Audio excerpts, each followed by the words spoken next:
A paz do Senhor. Deus abençoe todo mundo. Estou na página. Não estou.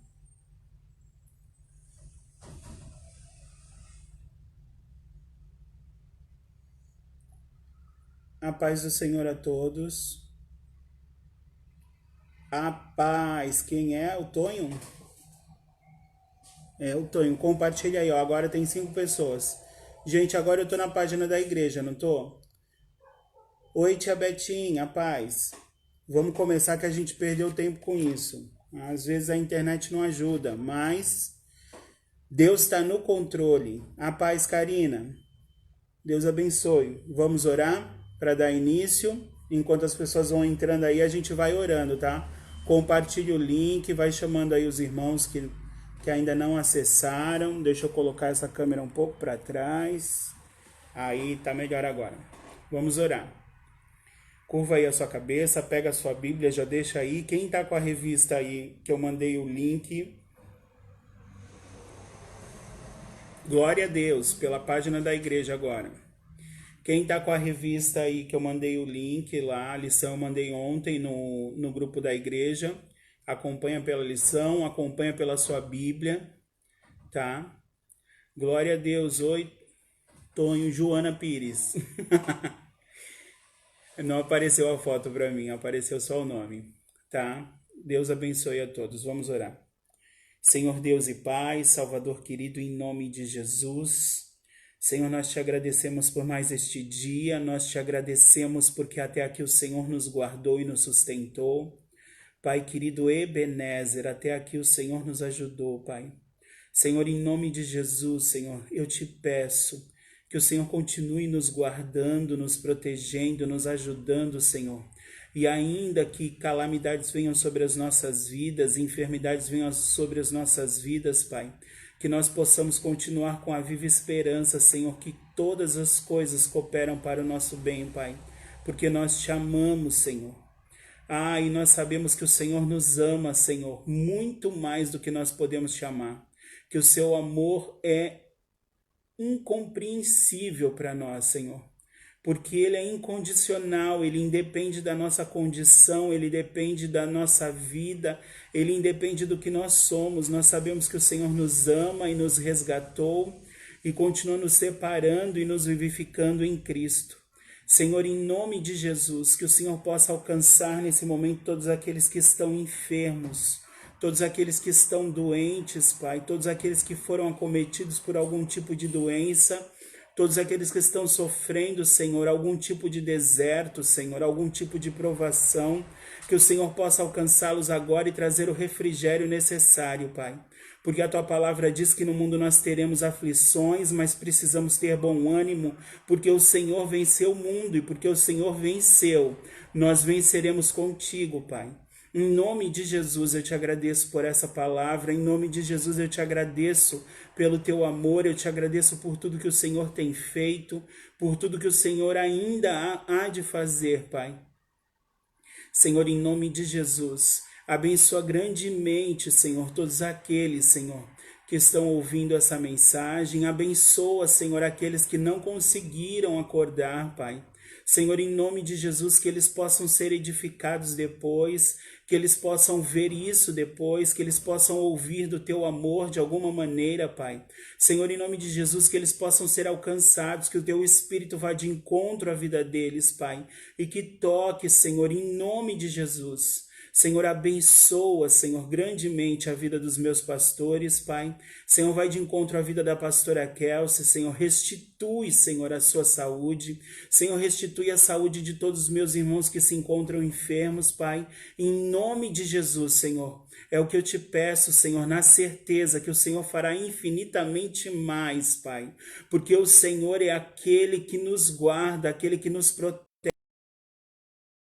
aos teus anjos a nosso respeito, porque o Senhor levou sobre si todas as nossas dores e as nossas enfermidades. Eu sei que isso tem um caráter espiritual, Senhor, mas eu sei também que a tua palavra não volta atrás e ela também tem um caráter literal, Senhor, físico, Pai. E em ti nós podemos crer, Senhor, que ainda que fiquemos doentes, o Senhor está cuidando de nós. Oh, eterno Deus, em nome de Jesus, abençoa, Senhor, derrama da tua graça, enche-nos do teu poder, da tua unção, Senhor, e que possamos ser luz e sal nessa terra, Senhor. A sabor, Pai, que possamos iluminar, Senhor, em nome de Jesus. Usa-nos como candeia, Pai. Nos coloca em lugares altos, Senhor, para iluminar toda uma casa, Senhor. Em nome de Jesus, Senhor, que nós venhamos a sair debaixo da cama, que nós venhamos a sair debaixo dos vasos, Senhor, em nome de Jesus, e que nós possamos fazer aquilo que te apraz, Senhor, que nós possamos fazer aquilo que o Senhor nos chamou para fazer, para a honra, glória e louvor do teu santo nome, Senhor, somente do teu nome, Senhor, em nome de Jesus, amém. Glória a Deus. A paz do Senhor, pastora, bom dia. Deus abençoe e guarde a todos nesse dia. Bom dia, Shirley, a paz do Senhor. Hoje a gente vai fazer a nossa sexta lição, tá? Que é a condição dos gentios sem Deus. Então, a gente está vendo aí a carta aos Efésios. Eu pedi para que todos lessem a carta aos Efésios, mais do que uma vez, inclusive. Se possível, leia e releia até que a gente acabe esse trimestre. Deus vai falar muito com você por meio da carta aos Efésios. É uma carta importantíssima. É a carta que tem o seu foco em Cristo, tá? O resumo da carta é isso, em Cristo. Todos aqueles que são de Deus, todos aqueles que pertencem a Cristo, precisam estar inseridos nele. Se você não estiver inserido em Cristo, não tem motivo para você se chamar cristão, tá? Porque cristão, como a própria palavra diz, é um pequeno Cristo. Como você vai ser um pequeno Cristo se você não está inserido no verdadeiro Cristo, tá? Esse é o resumo da carta aos Efésios. Em Cristo. Essas duas palavras resumem a carta aos Efésios, tá? Precisamos estar em Cristo. E hoje a lição vai falar sobre gentios. Quem são os gentios? Não são aquelas pessoas, nariz está coçando, não são aquelas pessoas que abrem a porta do carro para a mulher entrar. Não são aqueles homens, isso é bom, hein, gente? Façam isso com as suas esposas. Tá? Não vai fazendo isso com um monte de mulher. Façam isso por gentileza também com as outras mulheres, tá? Mas assim, deixem claro que você só está sendo gentil, para você não sair por aí sendo o conquistador da igreja, tá? Essa risadinha aí mesmo, Franklin. Seja gentil com todos. Abra a porta do carro, puxa a cadeira, tá? Mas faça principalmente com a sua esposa, para você não confundir as coisas. Os namorados com as namoradas, os noivos com as noivas, tá?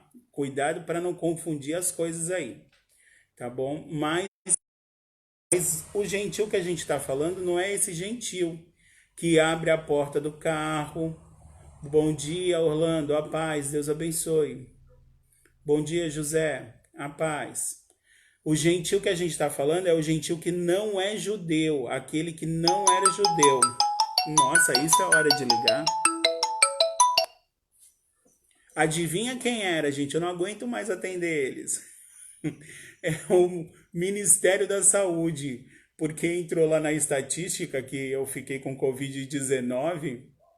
Aí eles ligam todo dia para saber como que eu tô. Eu não aguento mais atender esse povo do Ministério da Saúde. Mas tudo bem, vamos continuar.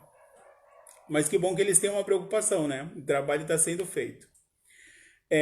Esse gentil é o gentil que não é judeu, ou seja, eu e você. Nós não somos judeus de nascimento, mas a gente vai entender hoje que hoje nós somos judeus por aquisição de Deus. Nós somos judeus porque o Senhor nos enxertou na videira.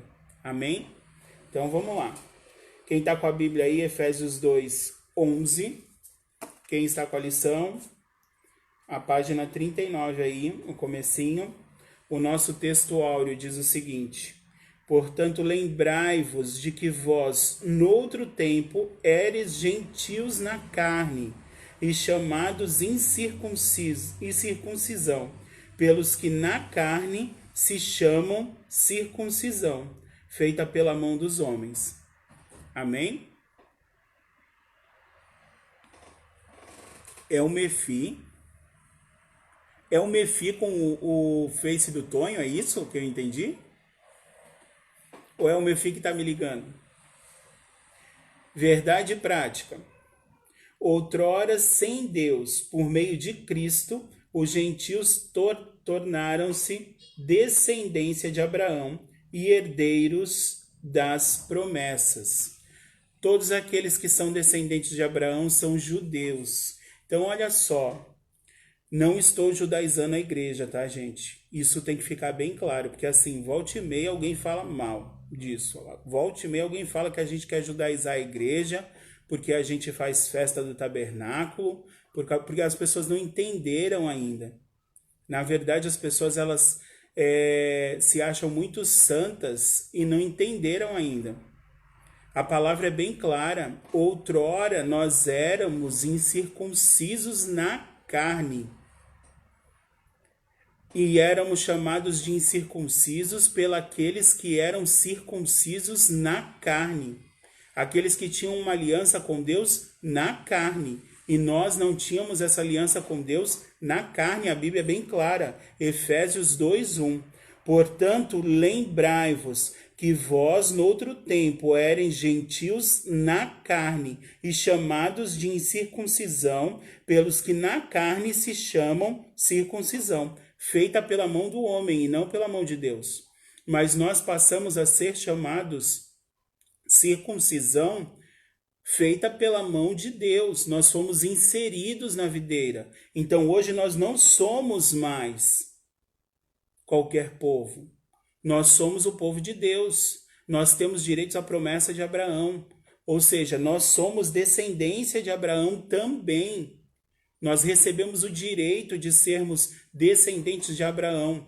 De certa maneira, nós somos gentios na carne. Deu para entender isso? A gente vai entender melhor isso no decorrer da lição. Então, para todos aqueles que vivem criticando a gente aí, falando, vocês fazem festa do tabernáculo, vocês estão judaizando a igreja, gente, vai ler Efésios. Vai ler Efésios 2, pede esclarecimento para Deus, tá? E aí vocês vão entender que nós não estamos judaizando a igreja, que nós somos pessoas que entenderam que fomos enxertados verdadeiramente na videira e deixamos de ser gentios e passamos a ser judeus, mas não porque nascemos judeus. Passamos a ser judeus porque temos direitos às promessas da Bíblia. Temos direito às promessas de Deus, porque passamos a ser seu povo também.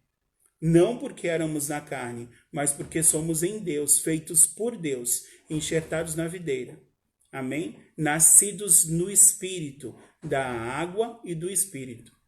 Então nós temos uma nova condição, uma condição de povo de Deus. Tem um nome para esse povo. Esse povo é a igreja, feita de judeus e de gentios. Não é mais uma separação étnica. Entenda isso. Não entendeu ainda? Lê Efésio, até tu entender e parar de falar mal da gente. Amém? Glória a Deus. Isso não estava no meu estudo, mas tudo bem. Leitura bíblica em classe. Efésios 2, 11 e 12. Romanos 4, do 12 ao 14. Vamos lá. Efésios 2, 11 e 12.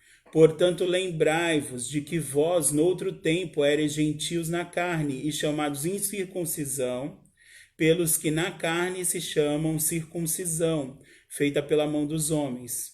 Que naquele tempo estáveis sem Cristo, separados da comunidade de Israel, separados da comunidade de Israel e estranhos aos concertos da promessa, não tendo esperança e sem Deus no mundo. Hoje nós não estamos mais separados da comunidade de Israel.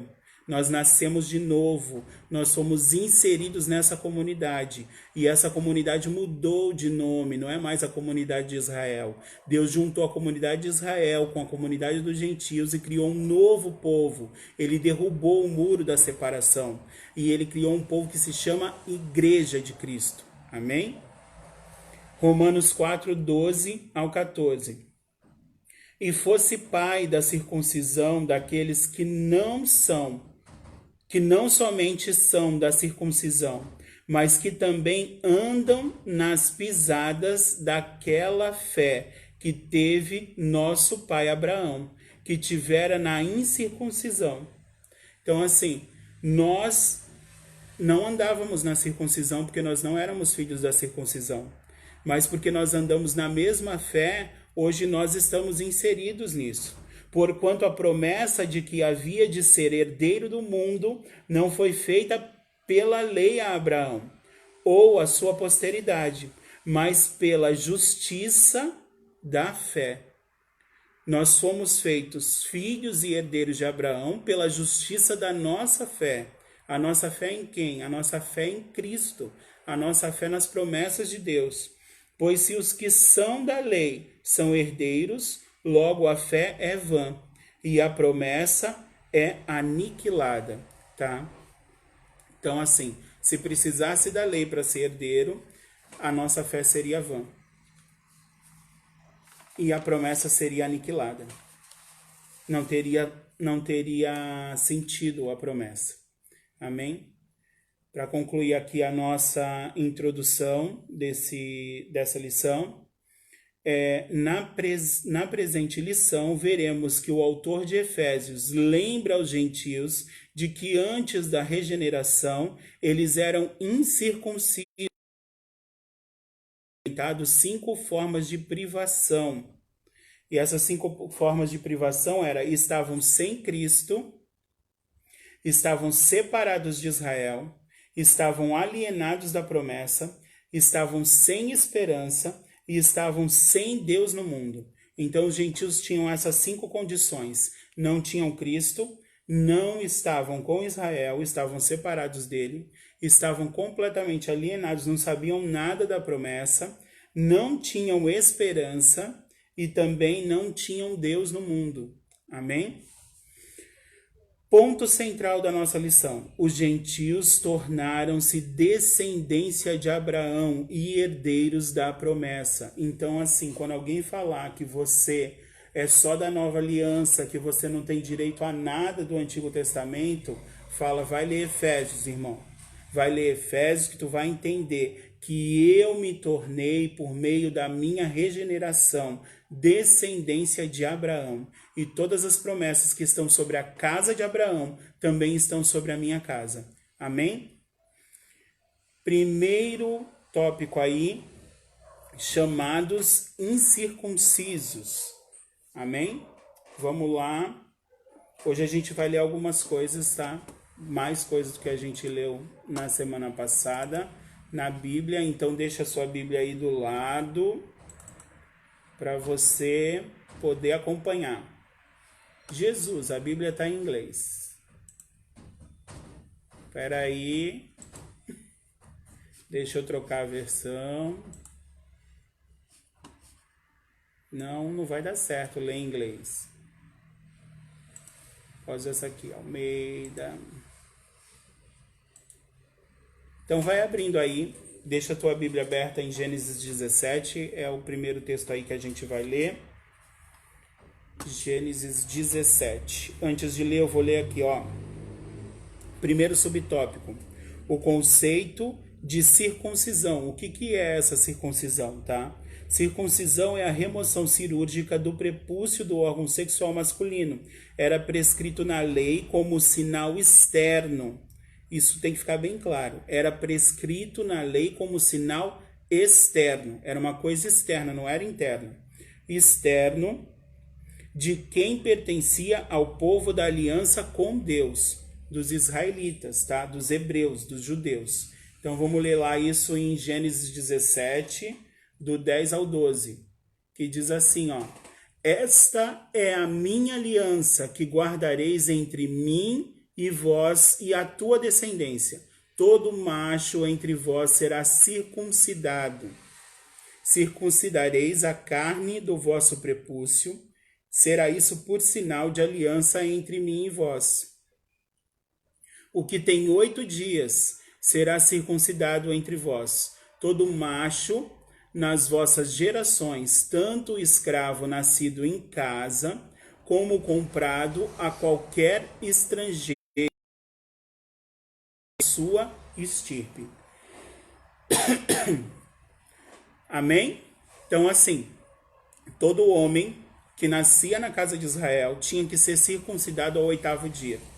Todo homem que era comprado pela casa de Israel para ser escravo, para ser servo, tinha que ser circuncidado, ainda que fosse adulto. Vamos ler lá o 23 do mesmo capítulo aí, Gênesis 17, o 23, o 24 e o 25, que a gente vai entender melhor isso, ó. Tomou, pois, Abraão a seu filho Ismael, e a todos os escravos nascidos em sua casa, e a todos os comprados por seu dinheiro, todo macho dentre os dos da sua casa, e lhe circuncidou a carne do prepúcio de cada um, naquele mesmo dia, como Deus lhe ordenara. Tinha Abraão 99 anos de idade. Então, assim, era tão sério isso para eles, que mesmo que não tivesse nascido e sido circuncidado ao 8º dia, eles circuncidavam qualquer um com qualquer idade, desde que essa pessoa se convertesse ao judaísmo, que essa pessoa se tornasse um prosélito, tá? Prosélito é aquele homem que não era judeu e se tornou judeu, tá? Nós não somos prosélitos, tá bom? Nós somos cristãos, nós somos a igreja de Cristo. Nós não nos tornamos judeus, nós não nos circuncidamos. A Bíblia vai dizer que isso não é mais necessário para aqueles que estão em Cristo, tá? Para aqueles gentios. Os judeus continuam, porque essa é uma aliança perpétua com eles. Eles precisam continuar fazendo a circuncisão. Mas alguns, glória a Deus, se converteram a Cristo. Isso não aboliu a circuncisão deles, mas eles continuam, eles se tornaram parte da nova aliança também, tá bom? Então, Abraão tinha 99 anos de idade quando foi circuncidado na carne. Ismael, seu filho, era de 13 anos quando foi circuncidado. Então, assim, independente da idade, eles eram circuncidados. Amém? Continuando aqui.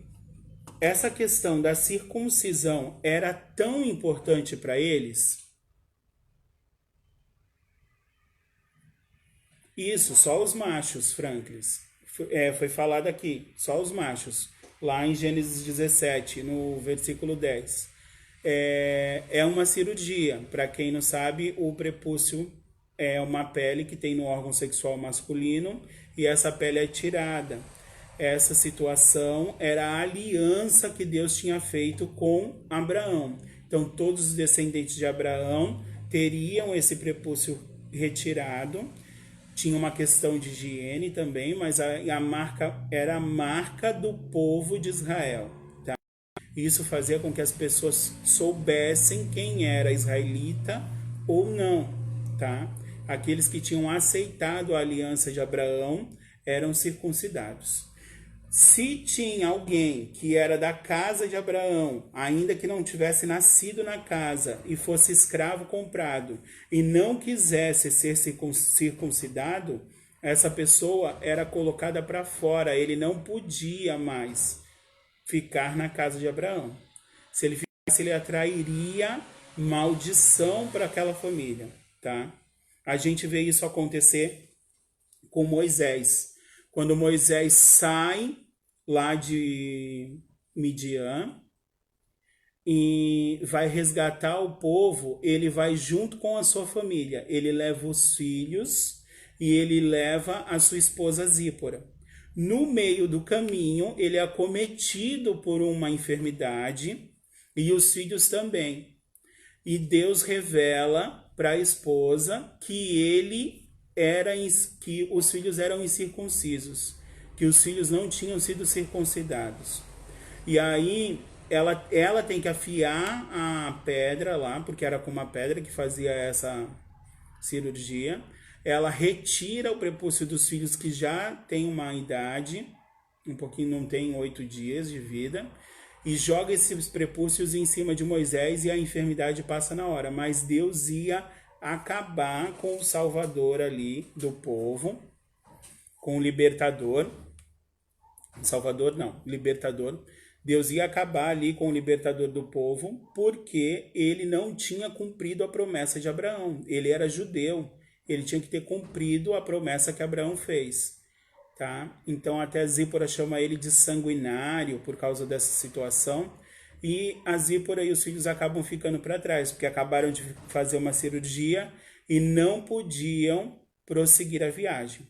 Mas Deus sabe de todas as coisas, provavelmente a Zípora e os filhos iriam atrapalhar essa situação. Então depois, logo em seguida, Moisés encontra com Arão, seu irmão, no meio do caminho, e os dois seguem para Pi-Ramsés, lá para o Egito, para libertar o povo. Amém?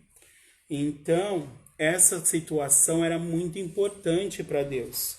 E a gente vê o quanto isso se torna importante para os judeus também, tá? Não só para Deus, mas para os judeus. Essa marca que era feita na carne para dizer quem era pertencente à descendência de Abraão e quem não era, se tornou tão importante que a gente vê situações como a de Davi e de Golias, tá? 1 Samuel 17, 26. Vamos lá dar uma olhada nisso. Hoje eu quero ler bastante coisa da Bíblia. Primeiro livro do profeta Samuel.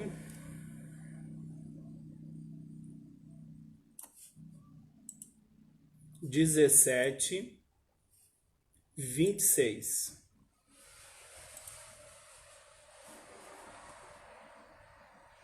Diz assim: Então falou Davi aos homens que estavam consigo, dizendo: Que farão aquele homem que ferir a este filisteu e tirar a afronta de sobre Israel? Quem é, pois, esse incircunciso filisteu para afrontar os exércitos do Deus vivo? Jesus foi circuncidado ao 8º dia, ele precisava cumprir toda a lei.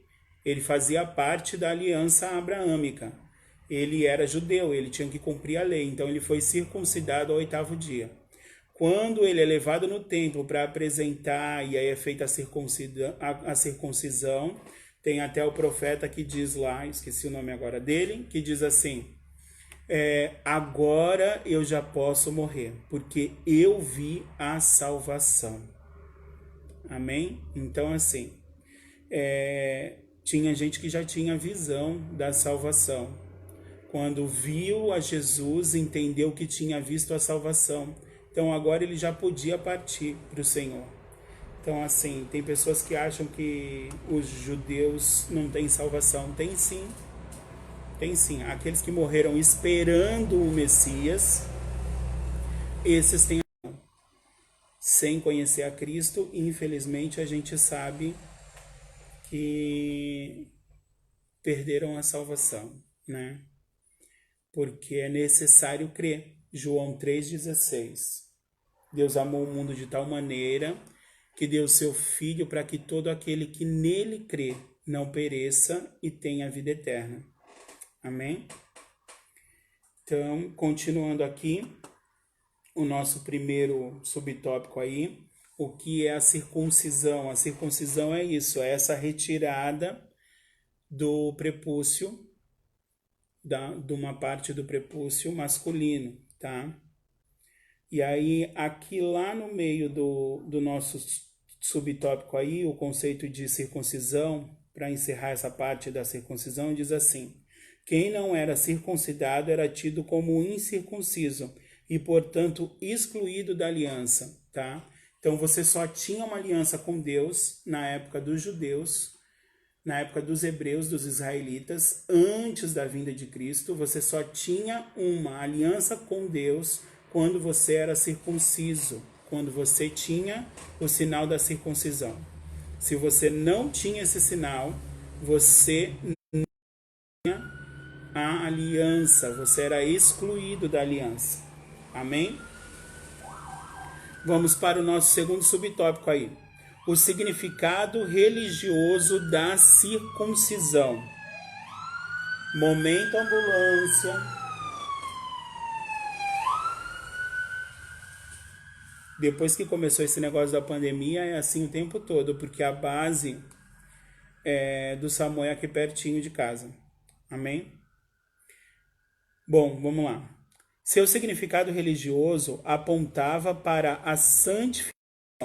Então, a primeira coisa que a gente tem que entender, o significado religioso da circuncisão do povo de Deus, dos judeus lá, dos hebreus, dos israelitas, apontavam para a santificação, tá? Mas era uma situação feita na carne, era externo.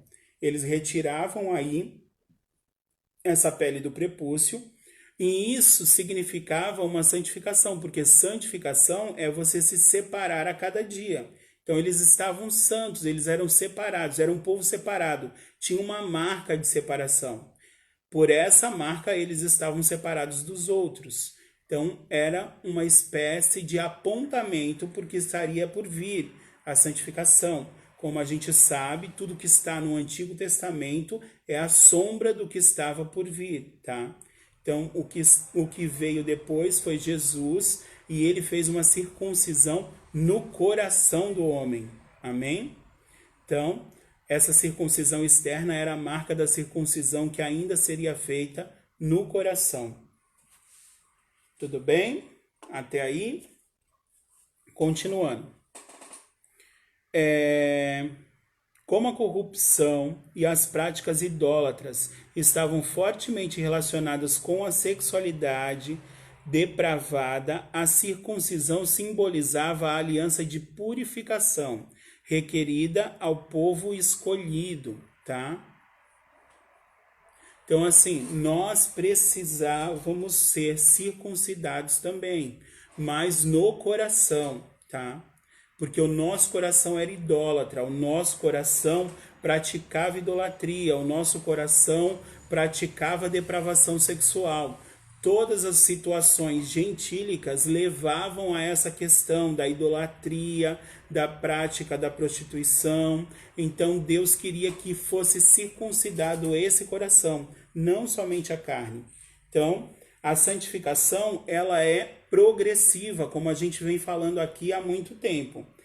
Tem alguns aspectos da salvação que eles são imediatos, tá? A regeneração, você escolheu seguir a Cristo, você recebeu o Senhor Jesus como Senhor e Salvador da sua vida, o único Salvador da sua vida, o seu único Senhor. A partir desse momento você é regenerado, você é justificado. Você é culpado de todos dos seus pecados, mas Deus te vê como justo, porque você foi justificado por Cristo, tá? Cristo pagou pelos seus pecados na cruz. Então você foi justificado. A partir desse momento, você já foi justificado. Isso é imediato, tá? Mas a santificação, ela é progressiva. Como diz Hebreus 12:14, mantenha a paz com todos e a santificação, tá? Então a santificação, ela precisa ser mantida. Ela não é imediata como a justificação. A justificação é imediata. Você recebeu a Cristo, você se tornou justo. Você foi justificado. Mas você recebeu a Cristo, você passa a viver em um processo de santificação diária. Essa santificação é diária. Hoje eu preciso estar mais santo do que ontem e amanhã mais santo do que hoje, como a gente tem falado aqui sempre, tá? Isso é um processo diário. Vamos ler lá para a gente entender isso? Filipenses 1:6.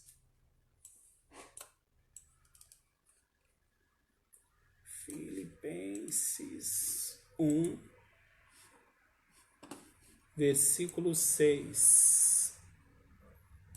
estou plenamente certo de que aquele que começou a boa obra em vós há de completá-la até o dia de Cristo Jesus. Então ele começou. A paz do Senhor, Kleber, bom dia. Então ele começou uma boa obra em nós. E que boa obra é essa? O processo de santificação. E ele vai completar essa obra, essa separação total do mundo, até o dia de Cristo Jesus, até o dia que Cristo vai voltar para resgatar a sua igreja. Amém? Efésios 4:12 também fala sobre isso e dá uma esclarecida também para a gente. Tá? Efésios 4, versículo 12, que diz assim, ó: com vista ao aperfeiçoamento dos santos para o desempenho do seu serviço, para a edificação do corpo de Cristo. Tá falando do quê? Tá falando dos ministérios. Quais são esses? Se a gente for lá no 11, vai dizer assim, ó: e ele mesmo concedeu uns para apóstolos, outros para profetas, outros para evangelistas, outros para pastores e outros para mestres, tá? Lembrando lá da nossa mãozinha, ó, 5 ministérios, tem 5 dedos na nossa mão. Apóstolo, o dedo, porque ele encontra com todos, tá? Ele vai de encontro a todos. Aí logo em seguida, profeta, o indicador, porque o profeta é aquele responsável por apontar, por falar o que Deus está dizendo. Assim diz o Senhor, não é assim que começa a maioria das profecias, tá? O dedo aqui, o do meio, que muita gente entende como palavrão aí, só é palavrão na cabeça de quem entende isso como palavrão, tá, gente? Se tu não entender isso como palavrão, é só um dedo. E você que é cristão, entenda isso como evangelista. Por quê? Porque ele é maior que todos, tá? Ele vai mais longe. O evangelista tem que sair para evangelizar. Pastores, tá? Que tá aqui, ó. É o dedo da aliança, tá? Pastor é aquele que tem uma aliança com Deus, responsável por manter a aliança em todos.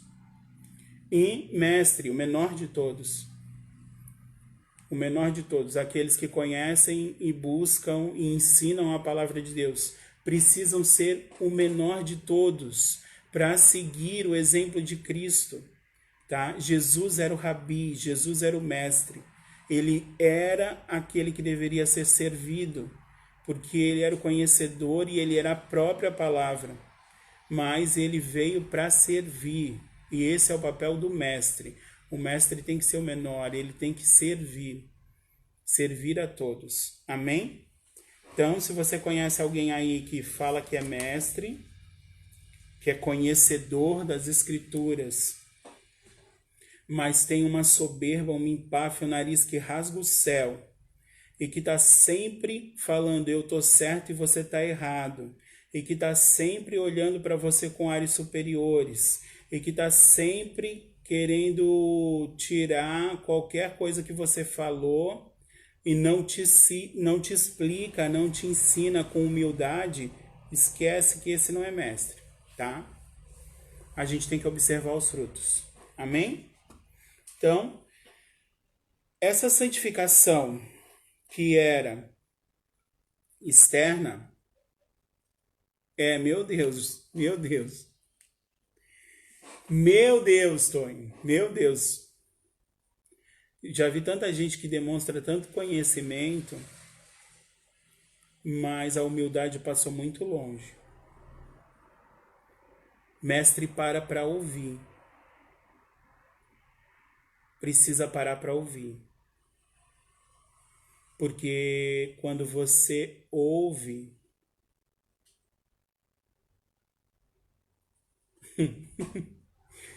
quando você ouve, ouvir é diferente de escutar. Tem gente que finge que ouve e só escuta. Ouvir é quando você para escutar a pessoa e prestar atenção no que ela está falando. E você dá importância para o que ela está falando. Tá? Isso é o que um mestre faz. Jesus chegava no cego e ele sabia qual era o problema do cego. Jesus chegava no cego e ele era Deus, ele já conhecia aquela situação, ele já sabia o que era importante para aquela pessoa. Mas ele parava para ouvir e ele falava: o que queres que eu te faça? E ele não saía curando o cego porque ele sabia que o cara era cego e o cara queria ver. Ele perguntava. Isso é ser mestre, é parar para ouvir. Não é sair impondo: ah, você é cego, você tem que ver, então eu vou curar você. Não é isso. É parar para ouvir. O que você quer que eu te faça? E aí o cego respondia: eu quero ver. E aí ele ia lá e fazia esse cego ver. Mas depois de ouvi-lo,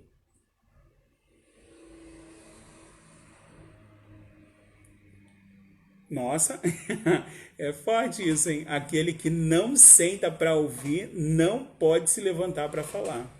Glória a Deus. Precisamos ouvir as pessoas. Como você vai instruir a pessoa se você não ouvir as dúvidas, se você não ouvir, não tem como. Usando aí o exemplo do cego, o mestre é aquele que traz luz às pessoas que não conseguem entender a palavra. Então, você precisa, se você quer ser mestre, se você sente que esse é o teu chamado, que Deus te separou para ser mestre, primeiro você tem que entender que isso, como diz aqui o versículo de Efésios 4:12, com vista ao aperfeiçoamento dos santos e para a edificação do corpo de Cristo, que o seu chamado não é para você. O seu chamado é para você aperfeiçoar a igreja. É para você aperfeiçoar os santos. É para você fazer com que a igreja se torne edificada, tá? Então, assim, não é para você mostrar para as pessoas que você sabe mais, não é para você receber louvor por isso, não é para nada disso. Se Deus te deu um entendimento da palavra, se Ele te chamou para ser mestre ou para qualquer outro ministério, seja apóstolo, profeta, evangelista, pastores, tem apóstolo hoje? Tem apóstolo hoje. Apóstolo hoje tem outro significado. Apóstolo e missionário tem o mesmo significado, é aquele que vai, abre a igreja, estabelece a igreja e depois sai, deixa um pastor lá e vai para outro lugar abrir uma outra igreja. Isso é um apóstolo. Foi isso que Paulo fez, foi isso que os apóstolos fizeram. O princípio eterno permanece. Deus separou uns para abrirem igrejas, para consolidar essa igreja, deixar um pastor ali e sair e abrir uma igreja em outro lugar. Esses são apóstolos. Essa função ainda existe. Se essa função não existisse, as pessoas não estariam por aí abrindo igreja. Uns que você vê que, apesar de terem distorcido muita coisa, essa nomenclatura, ela é... Eu não posso falar que não é. Eu não posso falar que não é verdade. Tá? Vou até usar um exemplo. Não concordo com muita coisa do que faz, mas tem aquele homem do chapéu, não quero nem falar o nome dele. Cara, não dá para falar que ele não é apóstolo, não dá para falar que ele não tem esse chamado. Ele vai, abre a igreja, consolida, coloca um pastor lá, sai, vai, abre outra igreja, consolida, coloca outro pastor lá. Ele está fazendo esse trabalho. Ele está fazendo esse trabalho. Por mais que tenha um monte de distorções, e a gente sabe que tem algumas distorções ali na doutrina, mas isso é costume humano, tá? Eu não posso falar que não é. Amém? Então, esses ministérios, eles continuam existindo. Existe apóstolo, existe sim apóstolo. Não na condição de apóstolo que andou com Cristo, mas na condição de apóstolo missionário, aquele que abre a igreja. Voltando para o mestre. O mestre precisa ouvir para ensinar. Ele vai trazer a luz para aquilo que a pessoa não compreendeu. Como é que ele vai trazer a luz para aquilo que a pessoa não compreendeu se ele não ouve o que a pessoa não compreendeu? Amém? Então, precisamos ouvir. Precisamos ser bons ouvintes. Amém?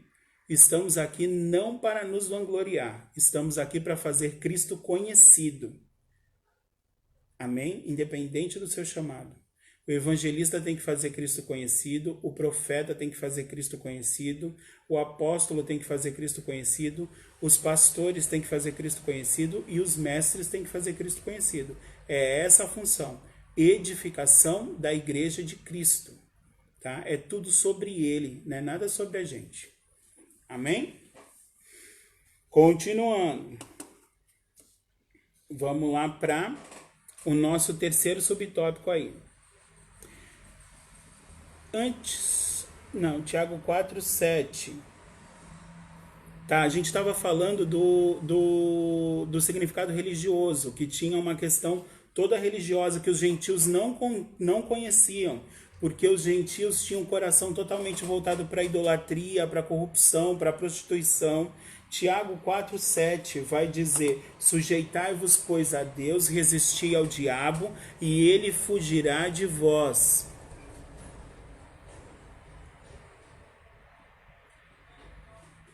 Obrigado, meu irmão. É Deus na minha vida.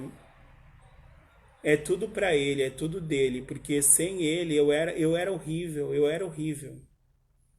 Eu era horrível. Eu tenho consciência de onde Deus me tirou. Eu era soberbo, o meu nariz rasgava o céu. Isso é a transformação que Deus faz. Isso é a transformação que Deus faz. Eu glorifico a Deus. Glorifico a Deus. Ele tem que ser exaltado, exaltado, por tudo aquilo que ele fez na minha vida, por tudo aquilo que ele ainda está fazendo e por tudo aquilo que ele tem feito na vida dos irmãos. Amém? Que toda honra, toda glória e todo louvor sejam dados a ele, porque sem ele nada disso seria possível. Tiago 4:7 vai dizer: sujeitai-vos, pois, a Deus, resisti ao diabo, ele fugirá de vós. Por que eu citei esse versículo? Porque a corrupção e a prostituição do homem, o pecado sexual, a depravação da sexualidade, ela não se enquadra nesse versículo de Tiago 4:7. Você não tem como resistir, a sua carne pede por isso. Então, Deus é tão sábio que colocou lá, em 1 Coríntios 6:18, que diz para a gente fugir da prostituição. Vamos ler. 1 Coríntios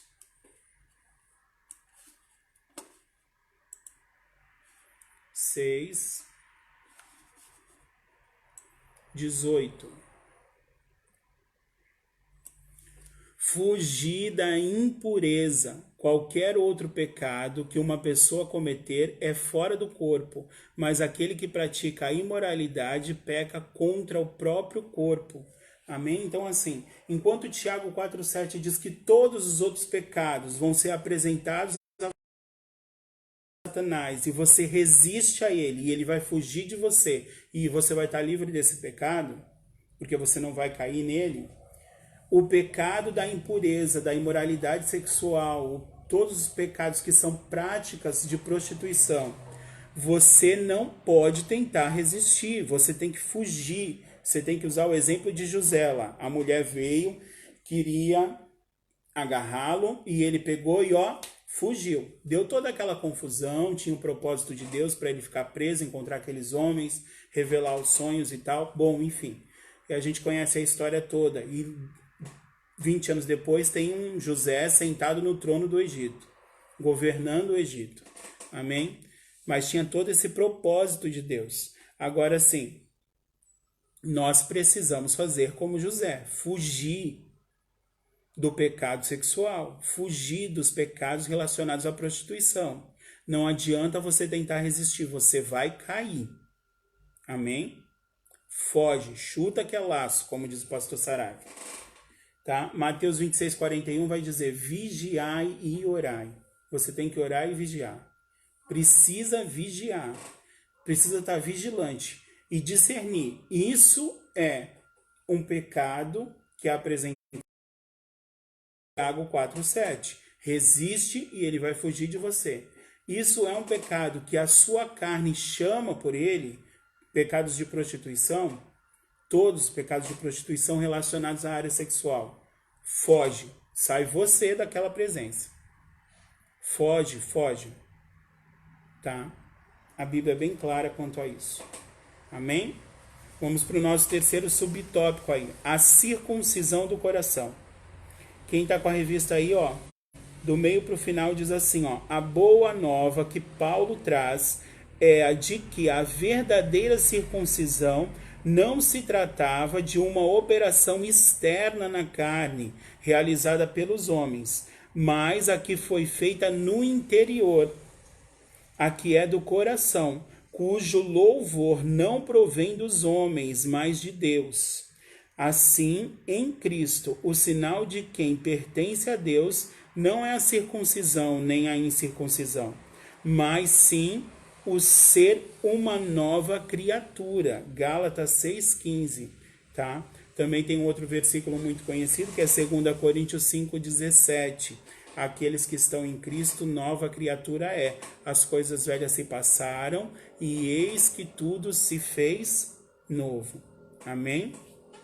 Então, assim, não é mais uma questão de circuncisão na carne. Agora é uma questão de circuncisão do coração. Por que essa circuncisão do coração? Deus já tinha feito apontamentos em relação a isso no Antigo Testamento. Lembra que a gente acabou de falar que o Antigo Testamento é a sombra das coisas que estavam por vir? Então vamos lá em 1 Samuel, quem está com a Bíblia, 16, versículo 7, que vai falar sobre isso. Por que essa circuncisão do coração? Olha lá. Porém o Senhor disse a Samuel, não atentes para a sua aparência, nem para a sua altura, porque eu rejeitei. Porque o Senhor não vê como vê o homem vê o exterior, porém o Senhor vê o coração. Amém? É importante o exterior, é importante que as pessoas vejam que a gente mudou fisicamente também, não que a gente emagreceu, que a gente engordou, bom, enfim, mas que a gente usa roupas mais comportadas, que a gente não fica mostrando, fazendo exposição da figura, como dizem os descendentes de Ismael, tá? Que também fazem parte da aliança, né? Eles receberam um galardão, os descendentes de Ismael, os árabes, tá? Porque Deus faz promessas e ele cumpre as suas promessas, ele não volta atrás. Ele disse para Abraão que o filho dele, Ismael, que estava sendo despedido junto com a mãe Agar, seria próspero, e eles são prósperos até hoje, tá? Deus não volta atrás nas suas promessas. Amém? Independente deles não seguirem a Deus, independente deles perseguirem a igreja, eles continuam sendo prósperos. Deus não volta atrás nas suas promessas. Então, o que Deus te prometeu, ele vai cumprir, tá? No momento certo, no tempo dele, ele vai cumprir, tá bom? Então, guarde o seu coração. Se mantenha numa viva esperança de que vai haver um cumprimento.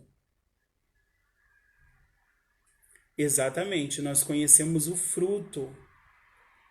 Nós conhecemos os frutos. Nós conhecemos os frutos de aparência, né, Kleber? Nós conseguimos ver a aparência, as obras que a pessoa faz. Mas o coração conhece, tá? Mas os frutos dignos de arrependimento, às vezes a gente olha para as pessoas e a gente consegue conhecer esses frutos. A gente tem que olhar e ver os frutos. Amém? Se forem frutos dignos de arrependimento, a gente talvez consiga conhecer a intenção do coração. Mas só quem conhece verdadeiramente a intenção do coração é Deus. Como ele já estava apontando aqui em 1 Samuel, eu rejeito aqueles que são só aparência. Aqueles que são só aparência, esses eu não quero. Eu quero aqueles que são a aparência, mas que também têm um coração. Amém? A aparência é importante? É importante. Não dá para eu ter um coração totalmente voltado para Cristo e não ter uma mudança externa na minha vida. A mudança começa no interior e ela vem para o exterior. Ela é manifesta, ela é uma expressão, ela é expressa no nosso ser, no nosso comportamento, no nosso jeito de agir. tá? Mas ela começa no interior, tá? É do exterior e ela reflete no exterior. Ela começa no interior e reflete no exterior. Isso tem que aparecer no exterior, mas não tem que ser só exterior, tá? Jesus vai falar sobre isso, ele vai citar Isaías. Então a gente vai ler lá Isaías. Isaías. Cadê você, Isaías? Achei. Isaías 29:13.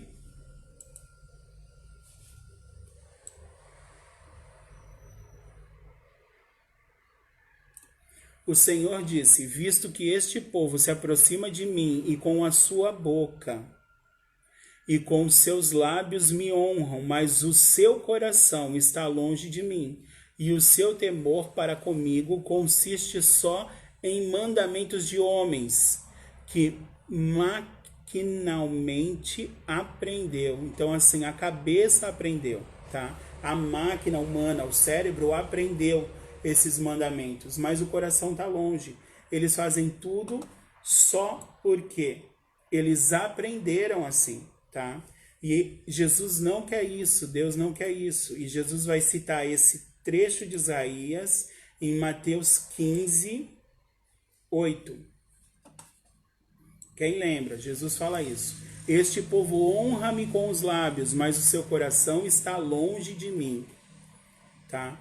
No versículo anterior, Jesus diz assim: hipócritas, bem profetizou Isaías a vosso respeito, dizendo: este povo honra-me com os lábios, mas o seu coração está longe de mim. Ele está falando de quem? Ele está falando dos fariseus, porque os fariseus eram conhecedores da lei e eles cumpriam aquilo que eles tinham aprendido, mas só no exterior. Eles não cumpriam no interior, o coração estava longe, tá? A gente vê isso também lá no Sermão do Monte. Se você não conhece o Sermão do Monte, leia o Sermão do Monte, tá? Vai do capítulo 3 de Mateus até o capítulo 7. É bem grandinho, mas vale a pena ler, você aprende muita coisa ali, tá bom? Então, assim, não vou citar os lugares para ser mais rápido e até para criar curiosidade em você e você ir lá ler o Sermão do Monte inteiro, mas Jesus pontua bem isso em relação à oração, ao jejum e à oferta, tá? Oração que leva louvor a Deus é a oração que eu faço no meu quarto em secreto, tá? Entra no teu quarto em secreto e o teu pai que te vê em secreto te honrará publicamente, tá? Jesus vai falar isso no Sermão do Monte e ele vai relacionar com os fariseus, que ele chama de hipócritas, de sepulcro caiado, que são aqueles homens que oram em pé, em praça pública, para que os homens passem e olhem e falem e deem louvor para aquilo, né? Falem assim: olha lá como aquele homem é espiritual, como aquele homem é de Deus, ele está ali clamando em praça pública e todos estão sendo abençoados pela sua oração. Esses já receberam o seu galardão, receberam louvor do homem. Não precisam ser honrados publicamente por Deus, já foram honrados publicamente pelo homem. Amém? Quem lê aprende a palavra, exatamente. Jejum, Jesus vai falar também sobre o jejum lá, tá? Tem aquelas pessoas que recebiam galardão também, que pareciam muito santos, muito espirituais, muito devotos, muito que se autoconsagram ao Senhor, porque eles faziam jejum e ficavam com cara de morto, vamos falar assim. Aí a pessoa vinha e perguntava: o que foi, irmão? Tá se sentindo bem? Tá doente? Não, é que eu estou em jejum há tantos dias e a carne está começando a ficar fraca. Para, né? Aí Jesus pega e fala assim: olha, quando vocês fizerem jejum, não deixe que ninguém perceba. Passa óleo no cabelo, para que você fique completamente apresentável e que ninguém perceba o seu sacrifício. porque esse sacrifício é de tolo, esse sacrifício é em vão, esse sacrifício vai ajuntar para vocês tesouros aqui na terra e não no céu, porque vocês vão receber louvor dos homens, e não é para isso que Deus nos chamou, amém?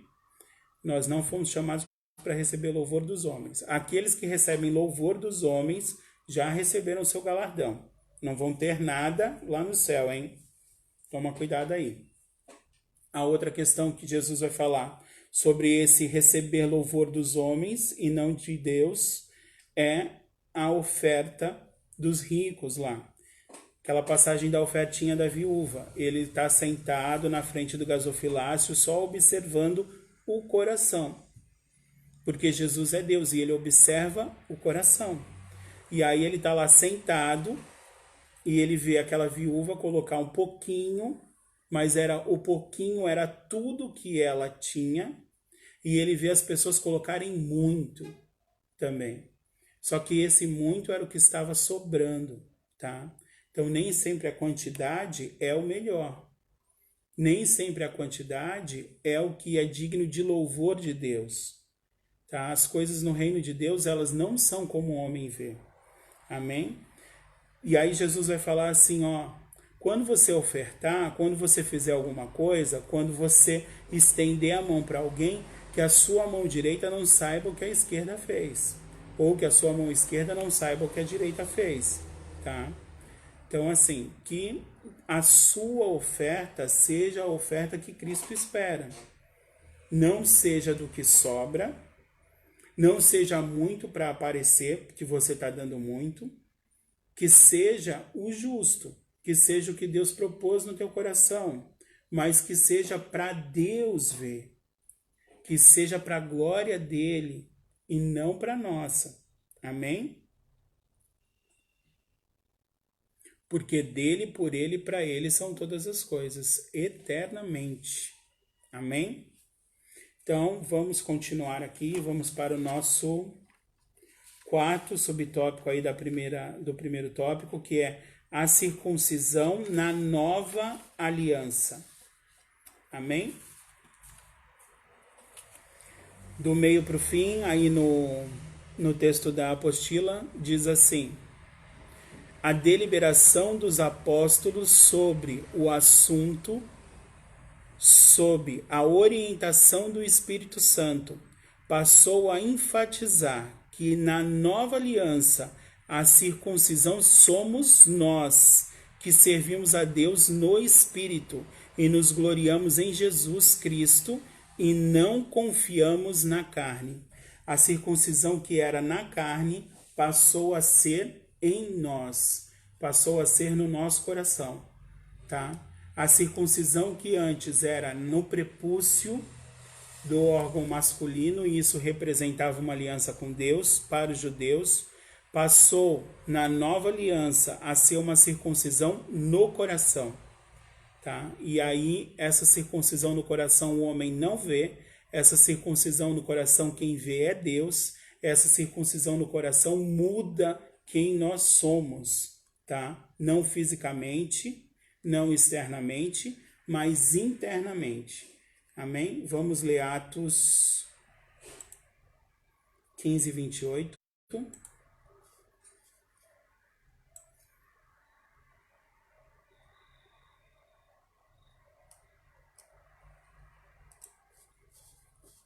Pois pareceu bem ao Espírito Santo e a nós não vos impor maior encargo além dessas coisas essenciais. Então, assim, pareceu bem ao Espírito Santo não impor a circuncisão. E aí Paulo está dizendo, quem está dizendo isso na carta? É Paulo. Paulo era o quê? Apóstolo. Todos os apóstolos ali reunidos, junto com o Espírito de Deus, pareceu bem ao Espírito. Primeiro tem que parecer bem a Deus, tá? Todas as decisões que a gente vai tomar, primeiro tem que passar pelo crivo de Deus. Primeiro tem que passar por Ele. Se Ele assim o quer, nós precisamos concordar com Ele. Nós precisamos alinhar a nossa vontade com a vontade de Deus, tá? Então, pareceu bem ao Espírito, como diz aqui, ó, no 28, tá? Atos 15, 28. Pois pareceu bem ao Espírito Santo e a nós não vos impor maior encargo além dessas coisas essenciais. Quais eram as coisas essenciais? Está no 29. Que vos abstenhais das coisas sacrificadas a ídolos, bem como do sangue, da carne de animais sufocados e das relações sexuais ilícitas. Dessas coisas fareis bem se vos guardardes. Amém? Então, assim, eles estão discutindo, é um concílio. Tremendo isso. Então, os 12 apóstolos reunidos, tá? O Paulo já foi incluído aí no lugar do Timóteo, perdão, no lugar do Judas e do outro, que eu esqueci o nome agora, tá? Que eles tinham votado, mas que já não aparece mais. E eles estão reunidos junto com o Espírito Santo. E aí o Espírito Santo vem e fala assim, olha, para mim parece bem, que Deus é esse? Que Deus é esse? Para mim, o que parece bem, o Espírito Santo fala para os apóstolos, que a gente não imponha a eles a circuncisão e nenhum outro peso, porque todos os pesos já foram levados pelo meu Filho Jesus Cristo. Deus é lindo. O que vocês acham? Aí os apóstolos estão alinhados com a vontade de Deus e concordam.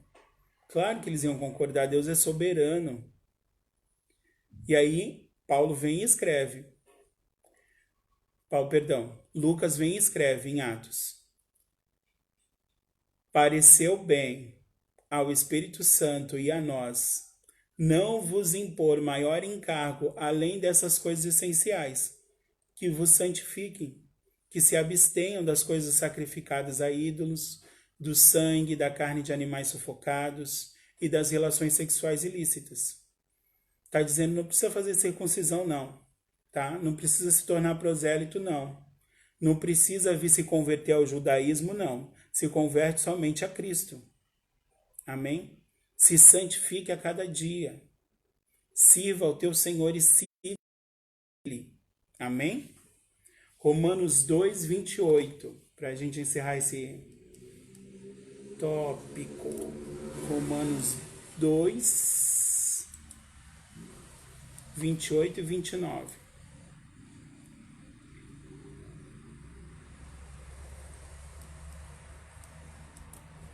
Porque não é judeu quem o apenas é exteriormente, nem é circuncisão a quem é somente na carne. Porém, judeu é aquele que o interior, e circuncisão aqui é do coração, no espírito, não segundo a letra, e cujo louvor não procede dos homens, mas de Deus. Aí o Espírito Santo usa Paulo para dizer em Romanos 2, aí 28 e 29, que não é judeu aquele que nasceu judeu, aquele que é judeu exteriormente. Ele está querendo dizer assim, ó, o povo de Deus não é o povo de Deus só porque nasceu em Israel. O povo de Deus é o povo de Deus porque decidiu no seu coração servir a Cristo. Tá? Porque não é judeu aquele que é interiormente, e a circuncisão é do coração, no espírito, não segundo a lei, não quando eu tiro o prepúcio, como a lei dizia, não segundo a letra, que o louvor é dos homens, porque é feito no exterior, e recebe louvor dos homens, recebe reconhecimento dos homens. Não quando eu oro de mãos levantadas e todo mundo vê o quanto eu conheço de oração. Não quando eu jejuo e tenho a aparência de que estou jejuando e as pessoas veem o quanto eu me separo. Não quando eu oferto muito e as pessoas veem que eu ofertei muito e acham, nossa, como é essa pessoa incentivadora da obra. Não, não é isso. É quando isso é interior. É quando eu dou a minha oferta sem que a minha mão saiba que eu ofertei. É quando eu jejuo sem que ninguém saiba que eu estou jejuando, porque a minha aparência não é de uma pessoa que está se separando. Só Deus sabe que eu estou me separando. Só Deus sabe que eu estou me santificando. Não é quando eu oro em público, é quando eu oro em secreto. E há um tempo atrás, Deus me chamou a atenção sobre isso, tá? Assim como o meu pastor diz, eu não gabarito em tudo, eu também não. Ninguém gabarita em tudo, gente. Ninguém gabarita em tudo, tá? Houve um tempo, logo que eu voltei para a CFC, que Deus me chamou a atenção em relação a isso. Porque eu ia abrir o culto e eu fazia orações no culto. E aí quando chegava na minha casa, as minhas orações não eram maravilhosas. E Deus falou assim para mim, dá para você entrar no seu quarto e orar do jeito que você ora na igreja? Será que você consegue fazer isso? E eu passei a orar diferente na minha casa também. E eu falei para Deus um dia, ainda me justifiquei, porque a gente é assim, a gente se justifica. Eu peguei e falei assim, mas Senhor, lá as pessoas precisam ser motivadas a orar. E aí ele pegou e falou assim, você não precisa motivar ninguém a orar. Quem vai motivar as pessoas a orar é o meu espírito. Eu quero que você tenha a mesma motivação que você tem lá para orar dentro do seu quarto em secreto, quando ninguém está te vendo, só eu. E aí mudei a minha oração. Tá? Ninguém gabarita, gente, tudo. Ninguém gabarita e a gente está num processo. A santificação é um processo, tá? E hoje eu tenho uma outra condição diante de Deus. Hoje eu oro de forma diferente dentro do meu quarto, tá? Tô falando isso para me vangloriar? Não tô falando isso para me vangloriar. Tô falando isso para me mostrar que eu sou mais santo? Não. Tô falando isso na condição de mestre e de testemunha. Tá? Tô falando isso nessa condição de ensinar. Às vezes as pessoas veem você orando e imaginam que você é assim o tempo todo, que quando você está no seu quarto em secreto, só você e Deus, você está orando daquela forma também. Tá? E às vezes não é isso, e Deus vai te cobrar. Amém? Assim como Ele me cobrou. Mas eu dou glória a Deus que o meu Deus me cobra e Ele me corrige. E eu amo quando Ele me corrige. Porque eu sei que quando Ele me corrige, Ele está dizendo para mim assim, eu te amo, filho, porque o pai só corrige aos filhos que ama. Amém? Dani, estamos num processo. Quando ele voltar, a gente vai estar na estatura de varão perfeito, em nome de Jesus. Em nome de Jesus. E nós teremos um encontro com ele nos ares, seja com o nosso corpo ressurreto, porque a gente já morreu, ou com o nosso corpo transformado pelo arrebatamento. Amém? Glória a Deus por isso. Vamos para o segundo tópico aí, que é estranhos ao concerto da promessa. Amém? Primeiro subtópico é uma vida sem Cristo, até que ele venha. Uma vida sem Cristo. Os gentios tinham uma vida sem Cristo. E aí cabe lembrar que a gente tem batido nessa tecla, que a epístola aos Efésios é a epístola que tem como centro essas duas palavras, em Cristo. Precisamos estar em Cristo. E aí os gentios, que éramos nós, que não éramos judeus de carne nem da letra, estávamos nessa condição, uma vida sem Cristo. Aí diz assim, ó, dos gentios, o apóstolo traz à memória que naquele tempo, isto é, antes da regeneração, eles viviam imersos no paganismo e, portanto, sem Cristo. Amém? Então, estavam sem Cristo. Vamos ler lá, 2 Coríntios 4:4.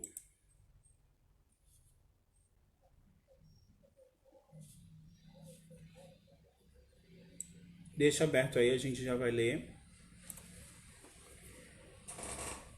Paulo diz assim em Filipenses 3:13. Esqueço-me das coisas que para trás fico e prossigo para o alvo, e o meu alvo é Cristo, tá? É necessário nascer de novo. Quem não nasce de novo não tem esse encontro com Cristo. Quem não nasce de novo não participou do reino e não entrará e não entrou no reino. Amém? Isso significa que a religiosidade dos gentios era incapaz de inseri-los na promessa messiânica de salvação, tá? Nós só somos inseridos na promessa messiânica de salvação quando nós nascemos de novo, tá bom? Os gentios, eles tinham uma necessidade, como todo homem, de adorar alguma coisa, de adorar a Deus, tá? O homem, isso está no homem. O homem tem a necessidade de adorar a Deus, mas os gentios não conheciam a Deus, então eles adoravam a ídolos, tá? E Deus vê esse desejo deles de adorar. E aí Jesus veio para resgatar, porque eles precisavam adorar o verdadeiro Deus, tá? Quem tinha que ter feito esse resgate? Os judeus. Os judeus tinham que ter feito esse resgate.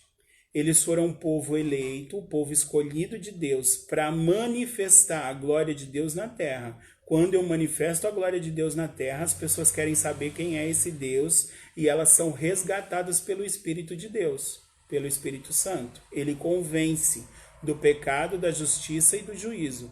Quem tinha que fazer Deus conhecido antes de Cristo vir, antes do Espírito descer em Atos 2, quem tinha que fazer Cristo conhecido eram os judeus. Quem tinha que fazer o Messias conhecido e ser esperado por todos? Os judeus. Mas os judeus, ao invés disso, criaram um muro de separação, que Deus vem depois e derruba esse muro de separação, tá? Então, nós precisamos tomar cuidado, porque hoje nós somos a igreja de Cristo, nós somos a junção desses dois povos, o povo de Deus, mais os gentios, e Deus fez um único povo, a sua igreja. E a igreja tem o papel, hoje na terra, de fazer Cristo conhecido, tá? De manifestar a glória de Deus na terra, para que o Espírito Santo para poder convencer as pessoas do pecado, da justiça e do juízo. Como crerão se não há quem pregue? É o que a palavra diz. Não é para pregar só com palavras, é para pregar com a sua vida também. Você tem que ser sal e luz na terra, é o que a palavra diz. Sal dá sabor. A luz fala. Sal manifesta a glória com atitudes, prega com a vida. Amém? Então, nós precisamos entender isso, tá? 2 Coríntios 4:4, que vai dizer assim: nos quais o Deus deste século cegou o entendimento dos incrédulos, para que lhes não resplandeça a luz do evangelho da glória de Cristo, o qual é a imagem de Deus. Vai ficar magrinho quando será? Não sei. A Bíblia fala que a gente vai ter um corpo glorificado, mas como que é um corpo glorificado? Não sei. Amém? De repente, todos teremos um corpo perfeito, como o de Adão ou da Eva, que não tinham pecado. Então tinha um corpo perfeito. Os homens estavam indiferentes, ó. Também significa que eles desconheciam a Cristo, como também eram indiferentes à promessa acerca dele e de sua obra. Amém? Por quê? Porque morto não sente nada. A palavra diz que nós estávamos mortos em nossos delitos e pecados. A gente viu isso na semana passada, tá? Delitos, parapitomba, no grego, e pecados, amártia, tá? Errar o alvo, pisar em falso e errar o alvo. A gente viu isso na semana passada. Então, nós estávamos mortos em nossos delitos e pecados. Mortos não sentem nada. Eram indiferentes, porque o Deus deste século cegou o entendimento, tá? E a igreja precisa tomar cuidado, porque muitas pessoas na igreja, não estou falando da nossa igreja, estou falando da igreja como um todo, tá? Independente de placa. A gente tem visto algumas situações, tá? Que são ou se intitulam cristãos. Hoje em dia existe uma coisa que chamam de cristão nominal. A pessoa diz que é cristão, mas não é praticante. Isso é horrível, tá? E aí essas pessoas estão nessa situação, nessa condição, cegas, tá? O Deus deste século cegou o entendimento. Vamos para o nosso segundo subtópico aí, que é separados da comunidade de Israel. Eles estavam excluídos não só dos símbolos externos da circuncisão, mas também não faziam parte do povo escolhido e, consequentemente, não podiam usufruir dos privilégios da aliança de Abraão. Efésios 2,14, já que a gente está falando aí muito sobre a carta aos Efésios, vamos usar a carta como parâmetro para essa questão. Efésios 2,14, que diz assim: porque ele é a nossa paz, o qual de ambos fez um, e tendo derrubado a parede de separação que estava no meio, a inimizade. Aboliu na nossa carne a lei dos mandamentos na forma de ordenanças, para que dos dois criasse em si mesmo um novo homem, fazendo a paz. Amém? Então, assim, antes eram os judeus, o povo de Deus, e os gentios, o povo que não conhecia a Deus. Mas os judeus tinham a função de manifestar a glória de Deus para que esses gentios conhecessem a Deus. Eles não fizeram isso. Deus envia o seu filho morre na cruz, resgata todo mundo, judeus e gentios. Todos aqueles que nele creem são resgatados.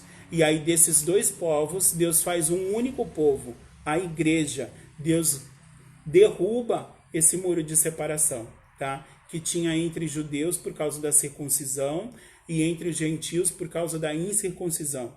E aí agora Deus cria um povo só, a igreja, que tem a mesma função que Israel tinha, manifestar a glória de Cristo na terra.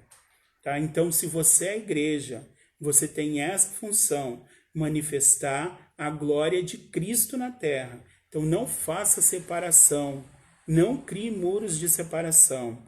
Tá? Tem muitas igrejas que são consideradas seitas porque criam muros de separação. Ah, você não pode, você não e você não. Tá? Deus não te chamou para isso. Deus te chamou para ajuntar, não para espalhar. Amém? Então, vamos juntar pessoas e não espalhar. Deus não faz acepção de pessoas. Deus não faz. Isso tem que ficar bem claro. Ele não faz acepção de pessoas. Então, você também não pode fazer. Beleza? Entretanto, o que os gentios precisavam saber era que, por meio de Cristo, eles também se tornariam descendência de Abraão. Como eu falei antes, hoje nós somos o povo de Deus. Hoje nós somos descendência de Abraão, tá? Você também é judeu, só que você é igreja, de certa maneira, tá? De certa maneira você é judeu. Judeu na alma. Judeu porque você crê em Deus, um Deus único e verdadeiro. Nascido da água e do Espírito, não da carne, não da circuncisão, mas da circuncisão no coração. Amém? Vamos para o nosso terceiro subtópico aí, que é alienados aos pactos da promessa. Tá?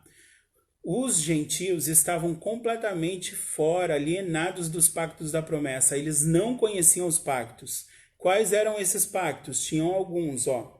O primeiro pacto era o pacto de Abraão, Gênesis 12, do 1 ao 3, que é chamado de Abraão, né? Sai da tua terra e vai para o lugar que eu te mostrarei, e as nações serão benditas em vós. Amém?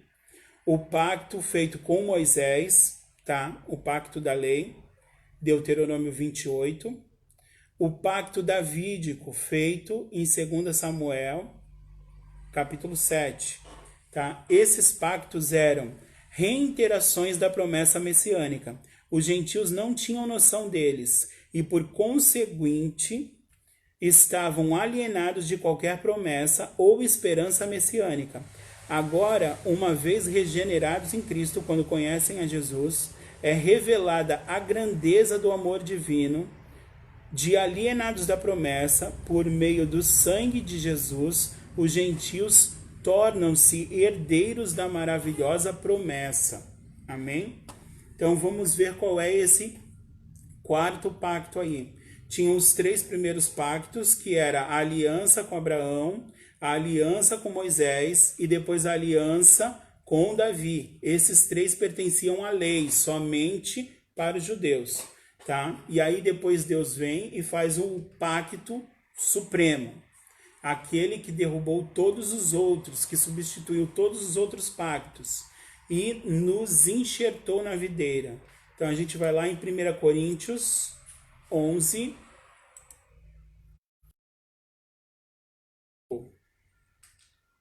que vai falar sobre esse último e derradeiro pacto de Deus com o homem. Por semelhante modo, depois de haver ceado, tomou também o cálice, dizendo: Este é o cálice, é a nova aliança no meu sangue, o novo pacto no sangue. Fazei isto todas as vezes que o beberdes em memória de mim. É o texto que normalmente é lido na ceia. Amém? Então, esse pacto é feito por Cristo, é o pacto da nova e eterna aliança. Ele não vai mudar, não vai ter um outro pacto. Esse é o último pacto que Deus fez com o homem, e ele é aqueles que reconhecem Jesus, participam do sangue, participam da carne. Mateus 26, 28 também vai falar sobre isso. Anotem aí as referências, quem quiser. 1 Coríntios 11, 25, Mateus 26, 28, que diz assim: Porque isto é o meu sangue, o sangue da nova aliança, derramado em favor de muitos, para a remissão dos pecados. Hebreus 12, 24. Hebreus 12, 24, que diz: E a Jesus, o mediador da nova aliança, do novo pacto, e ao sangue da aspersão, que fala coisas superiores ao que fala o sangue do próprio Abel. Lembra que Deus diz assim lá em Gênesis 4, Caim, aonde está o seu irmão Abel? E aí Caim diz assim: E eu sou por acaso babá do meu irmão? Tutor do meu irmão? E aí, ao criado esse Caim, né? Mas tudo bem. Aí Deus pega e fala assim: Caim, o sangue do teu irmão clama a mim da terra. Tá falando comigo. O sangue de Cristo clama ao Senhor da terra, só que clama pela misericórdia, clama para que a gente seja abençoado, para que a gente seja perdoado, porque a gente não sabe o que faz. É isso que o sangue de Jesus, que foi derramado na terra, faz até hoje. Senhor, perdoai-os, porque eles não sabem o que fazem. Toda vez que você peca, o sangue de Jesus fala: perdoa, Pai, ele não sabe o que faz. Perdoa, ele não sabe o que faz. Enquanto o sangue de Abel, que não falava coisas superiores, como os de Cristo, falava: eu quero justiça. Eu quero justiça. E aí Deus fez justiça contra Caim. Ninguém colocou uma marca em Caim, ninguém poderia matá-lo. E ele sofreria na terra, e ele sofreu até a sua morte. E os seus filhos todos se perderam, a sua casa se perdeu. Mas o sangue de Jesus clama da terra coisas superiores. Isso é tremendo. Esse Deus... Que Deus é esse? Para fechar esse subtópico aqui, a gente vai ir para o nosso último tópico. Vamos ler lá em Jeremias 31, do 31 ao 33, que fala, é a sombra, né, do que estava por vir, dessa nova aliança. Deus já falando por meio do profeta Jeremias sobre esta aliança que ele faria. Diz assim: Eis aí vem dias, diz o Senhor, em que firmarei nova aliança com a casa de Israel e com a casa de Judá. não conforme a aliança que fiz com seus pais, no dia em que os tomei pela mão para os tirar da terra do Egito, porquanto eles anularam a minha aliança. Não obstante eu os haver desposado, diz o Senhor. Porque esta é a aliança que firmarei com a casa de Israel, depois daqueles dias, diz o Senhor. Na mente lhes imprimirei as minhas leis. Também no coração as escreverei. Eu serei o seu Deus, e eles serão o meu povo. Deus já estava falando dessa nova aliança, tá? Essa nova aliança agora não passa mais por coisas aprendidas somente da leitura da palavra, da leitura da lei, como era com os judeus, aprendidos e praticados. Mas Deus imprime na nossa mente a sua palavra por meio de duas leis. Amarás o Senhor teu Deus de todo o teu coração, de toda a tua força e com todo o teu entendimento, e ao teu próximo como a ti mesmo. Isso foi gravado na nossa mente e no nosso coração quando a gente aceitou Jesus. Então hoje, quando a gente pensa em fazer alguma coisa, isso que a gente pensa em fazer vai de encontro a essas duas leis que foram impressas na nossa mente e no nosso coração. E nós fazemos o certo, ou pelo menos na maioria das vezes nós tentamos acertar. E Deus não vê como o homem vê. E quando a gente erra, o sangue dele diz perdoa, porque ele tentou acertar, mas ele ainda não sabe o que faz. Amém? Deus é lindo. Terceiro tópico, sem esperança e sem Deus. Essa era a condição dos gentios, tá? Estavam sem Deus e sem esperança. A gente falou há 2 semanas atrás sobre as pessoas e os tipos de esperança que as pessoas têm. Tem as pessoas que não têm esperança, tem as pessoas que têm uma falsa esperança, que confiam em coisas. Aí o Salmos vai dizer, alguns confiam em carros, outros em cavalos, mas nós nos gloriamos no nome do Senhor. Amém? E tem aqueles que têm a viva esperança. 1 Pedro 1,3. A nossa esperança não morre, ela é viva. Jesus está vivo. Porque ele vive, eu posso crer no amanhã. Tá?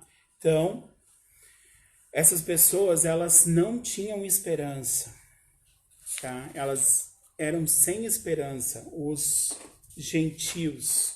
Nós éramos um povo que não tínhamos esperança e não tínhamos Deus. Tá? São os nossos 2 últimos subtópicos. Primeiro subtópico, desprovidos de esperança. Para quem está com a revista do meio para o fim desse subtópico, na página 44, diz assim, ó: podemos afirmar que os gentios eram desprovidos dessa esperança por causa de parte da filosofia grega, que descartava a possibilidade de uma vida além túmulo. Eles não tinham esperança, eles achavam que eles iam viver aqui, que eles iam morrer aqui e que acabou. É o que a ciência fala, né? A ciência vem dessa filosofia grega, que a vida é só aqui, que nós somos organismos vivos, que não tem um pós-vida, que nós não temos alma, que nós somos só um organismo e que morreu, acabou. Mas isso não é verdade. Isso é para quem não tem esperança.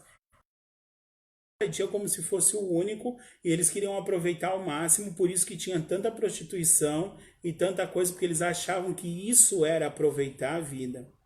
Tá? Então eles achavam que essas coisas... Mas por que isso? Porque o Deus deste século, como a gente já leu, cegou o entendimento, porque o mundo jaz no maligno, tá? E que, consequentemente, pudesse ser ditosa. Então, assim, eles não acreditavam que tinham, uma boa parcela não acreditava que tinham uma vida depois daqui, uma vida eterna, uma vida que eles viveriam depois da morte. Então, eles pensavam assim, vou aproveitar tudo que eu tenho para aproveitar agora, e aí depois eu não vou ter vida mesmo, e aí faziam um monte de bobagem, tá? Só que os judeus, eles entendiam que eles iam para o seio de Abraão, que eles iam viver com Deus. Então, eles viviam uma vida mais regrada. Estava fora do que Deus tinha planejado, não era com o coração, honravam com os lábios, faziam só o que tinham aprendido, mas estavam esperando o Messias, e isso garantia a salvação. Amém? Como a esperança é a âncora para a alma, os gentios desprovidos dela padeciam de medos e incertezas. Por conseguinte, a falta de esperança e de paz revelava a ausência de Deus. Amém? Eles não tinham esperança, eles não tinham paz. Para encerrar esse subtópico, vamos ler lá Romanos 12.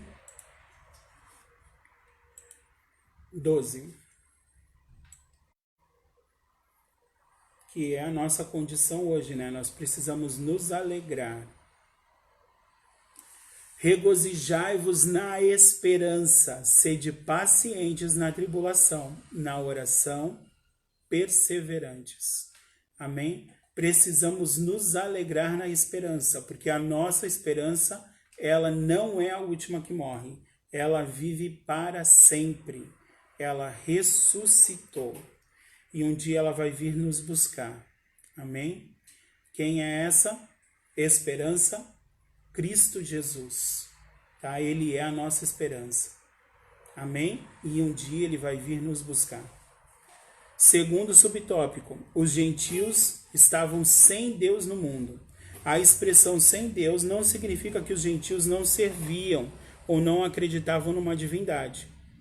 Muito pelo contrário, né? Eles acreditavam em um monte de divindades que não tinha boca, que tinha boca, mas não falavam, olhos, mas não viam, ouvidos, mas não ouviam, mãos, mas não tocavam, pés e não andavam. Tá? Eram esculturas, não faziam nada, tinham tudo e não podiam fazer nada. Amém? Mas nós servimos a um Deus vivo, que tem vê, tem boca e fala, tem ouvidos e ouve, tem mão e toca, tem pés e alcançam o seu povo, aonde quer que eles estejam. Amém? Isso significa dizer que suas vidas eram regidas pela falsa ideia de divindade pagãs, que as mantinham escravizadas em densas trevas espirituais. Trata-se de uma descrição de um quadro calamitoso. Entretanto, e felizmente, esse quadro foi alterado pela intervenção dos desígnios eternos do verdadeiro Deus. Então, Jesus vem e intervém e muda toda essa situação. Vamos ler lá Atos 17.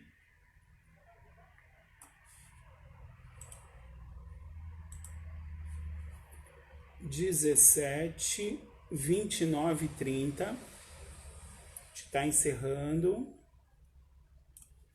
Vamos. Opa.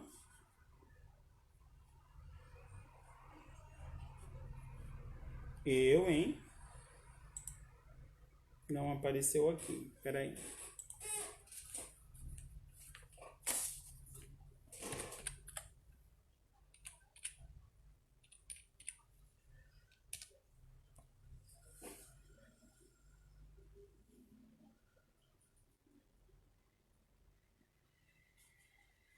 Acho que eu fiz a anotação errada.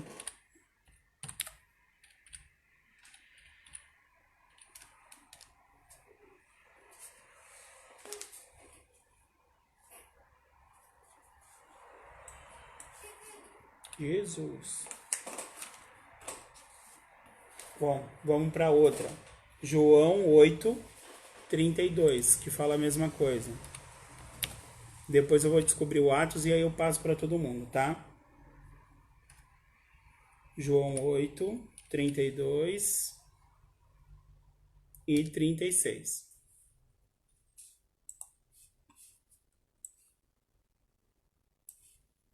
Ao vivo é assim.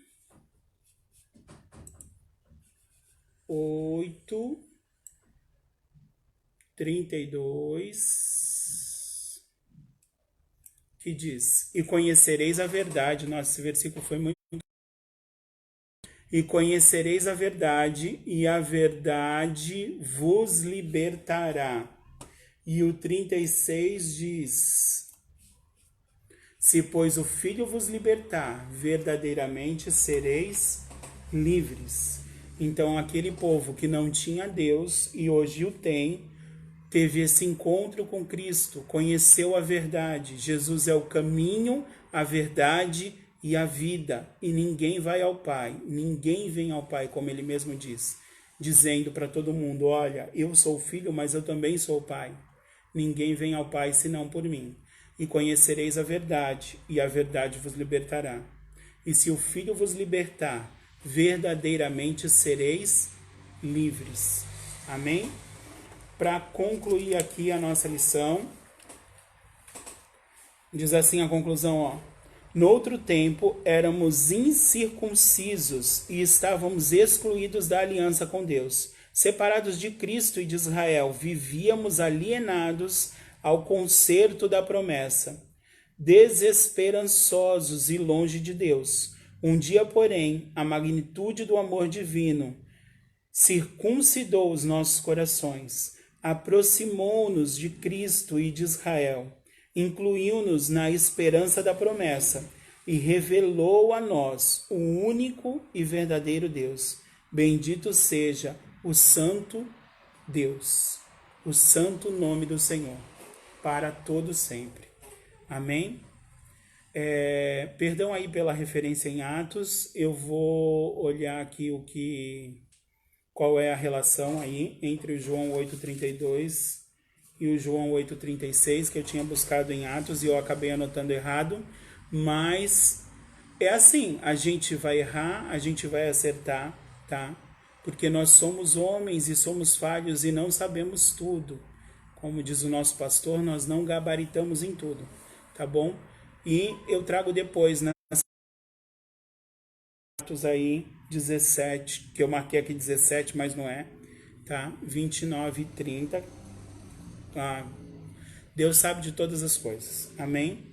Mas a outra referência, eu sempre procuro marcar duas referências, é João 8,32 e João 8,36, que diz: conhecereis a verdade vos libertará.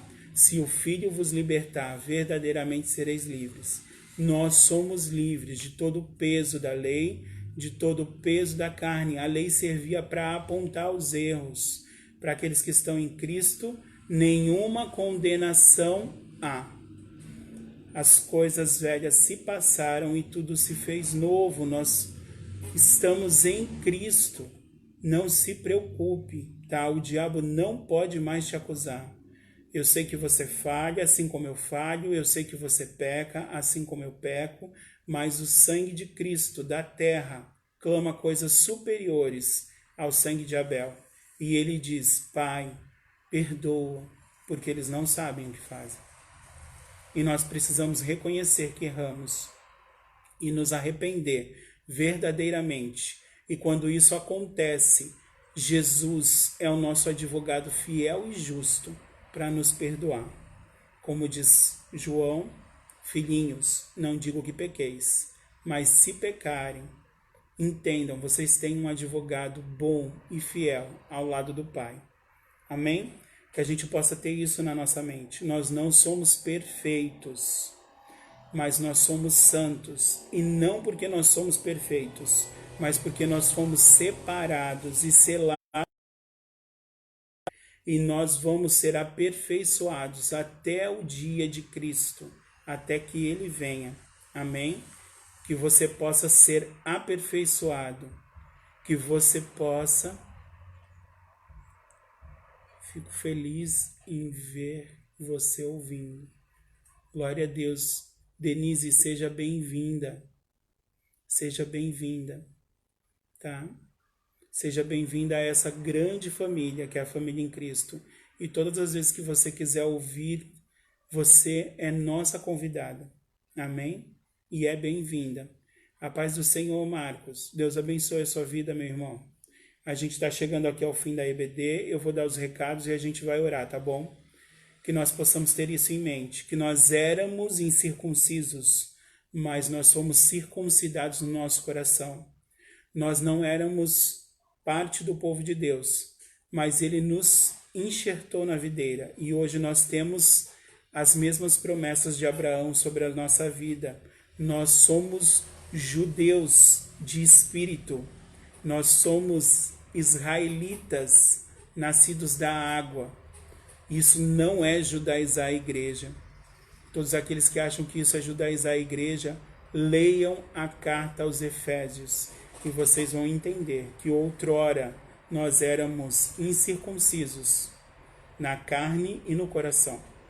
E hoje nós somos circuncisos no coração, que é muito melhor do que ser circunciso na carne. Porque a carne é para louvor dos homens, mas o coração, a alma e o espírito é para louvor de Deus. Amém? Porque Deus não vê como o homem vê, mas ele vê o coração. Glória a Deus por isso. Nosso Deus é tremendo. Mais tarde, 6 horas da tarde, nós vamos ter o nosso culto, tá? O nosso culto da família, também por aqui, pela rede social. Fica ligado aí, curta a página da igreja, marque lá para que ela te avise quando os cultos entrarem, tá bom? Então, tem a página no Face, também tem o YouTube. Procure lá, Comunidade Família em Cristo, dá o like, ativa o sininho para que toda vez que nós estejamos online, nós estejamos ao vivo, você receba a notificação. Vai ter sempre uma palavra de Deus para você, alguma coisa de Deus para o seu coração, mas nem sempre vai te agradar, porque nós não falamos coisas para agradar ninguém aqui. Nós falamos aquilo que você precisa ouvir, tá? Não aquilo que você quer ouvir. Nós temos essa política de seguir exatamente a palavra de Deus. Tá? Isso foi o que Deus colocou no coração do nosso pastor como propósito, e isso foi o que Deus colocou no coração de todos aqueles que seguem a Cristo por meio desta comunidade. Amém? Nós seguimos a Cristo e a sua palavra. E se você está procurando algo que te agrade, desculpa, não é aqui. Aqui você vai ser confrontado pela palavra. Porque no dia que essa palavra parar de te corrigir, irmão, é melhor tu nem levantar a mão. Porque se tu levantar a mão, tu é arrebatado. Amém? Porque a palavra de Deus, ela nos confronta, ela nos corrige, para que a gente venha a se tornar cada dia mais parecido com Cristo. É isso que a palavra faz com a gente. Enquanto a gente se torna parecido com Cristo, as pessoas vão vendo Cristo na nossa vida e o Espírito Santo vai trabalhando na vida das pessoas e as pessoas vão sendo inseridas na videira verdadeira. Amém? Que Deus abençoe a sua vida. Não esqueça do nosso culto mais tarde, tá? Vamos orar para encerrar, que a Fabi já está aí esperando, coitada da Fabi. Eu sempre excedo o tempo, mas não é de propósito, tá? É porque Deus vai falando, as pessoas vão colocando comentários e a gente acaba continuando. Amém? Falando de Deus. Então vamos orar. Senhor Deus e Pai, Salvador querido, em nome de Jesus, muito obrigado por mais uma EBD, muito obrigado pela Tua palavra, Pai. A Tua palavra que nos traz vida, Senhor, a Tua palavra que tem nos colocado no lugar certo, Senhor, no caminho estreito, apertado, Senhor. A Tua palavra que tem feito com que nós venhamos a focar no alvo, Pai. Senhor, em nome de Jesus, nós te agradecemos porque o Senhor circuncidou o nosso coração. Senhor, nós te agradecemos porque o Senhor nos trouxe vida e vida em abundância, porque o Senhor nos adotou, porque o Senhor nos elegeu, porque o Senhor nos regenerou, Pai, nos justificou e nos aperfeiçoa, Senhor, a cada dia, Senhor. Nos faz mais santo, Pai. Muito obrigado por tudo isso, Senhor. Muito obrigado pelo teu amor incondicional, Senhor. Nós não éramos merecedores, Pai, mas o Senhor ainda assim nos alcançou, Pai. Senhor, muito obrigado pelo teu sangue que foi vertido nesta terra e que clama em nosso favor, Senhor, pedindo para que o Senhor nos perdoe, Pai. Senhor, em nome de Jesus, nós te agradecemos Em nome de Jesus nós te pedimos, continua, Senhor, nos separando, nos santificando a cada dia, até a estatura de varão perfeito. Conclui, Senhor, a tua obra, a tua boa obra que o Senhor começou em nós. Em nome de Jesus, Senhor, em nome de Jesus. Amém. Glória a Deus. A paz do Senhor a todos. Que todos tenham um domingo abençoado na presença do Senhor e um início de semana maravilhoso. Até mais tarde no culto. Deus abençoe a todos. Um beijão, a paz do Senhor. E vamos lá para a aula da Fabi, hein? A paz.